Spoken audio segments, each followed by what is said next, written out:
National ex servicemen coordination committee Aluva യൂണിറ്റിൻ്റെ കുടുംബ സംഗമം നടത്തി. യൂണിറ്റ് പ്രസിഡന്റ് ടി മുകുന്ദൻ അധ്യക്ഷത വഹിച്ച യോഗം സംഘടനയുടെ അഖിലേന്ത്യാ സെക്രട്ടറി ജനറൽ MP ഗോപിനാഥ് ഉദ്ഘാടനം ചെയ്തു. സംസ്ഥാന ജനറൽ സെക്രട്ടറി KM പ്രതാപൻ മുഖ്യപ്രഭാഷണം നടത്തി. പറവൂർ ലക്ഷ്മി കോളേജ് പ്രിൻസിപ്പൽ ജോസ് മഴുവഞ്ചേരി കുടുംബ ബന്ധങ്ങൾ ഉന്നത ശ്രേണിയിൽ നിലനിർത്തുവാനുള്ള പുതിയ കാഴ്ചപ്പാടുകളെക്കുറിച്ച് ക്ലാസ് എടുത്തു. വനിതാവേദിയുടെ ജില്ലാ president Valsala Narendranath, general secretary TP Sreekumar എന്നിവർ ആശംസകൾ അർപ്പിച്ച് സംസാരിച്ചു.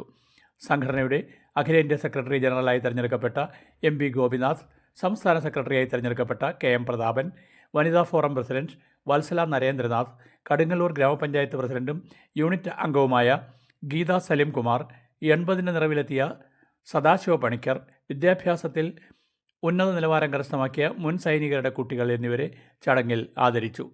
യൂണിറ്റ് സെക്രട്ടറി CS അജിതൻ സ്വാഗതവും വൈസ് പ്രസിഡന്റ് PK ഗംഗാധരൻ നന്ദിയും പറഞ്ഞു.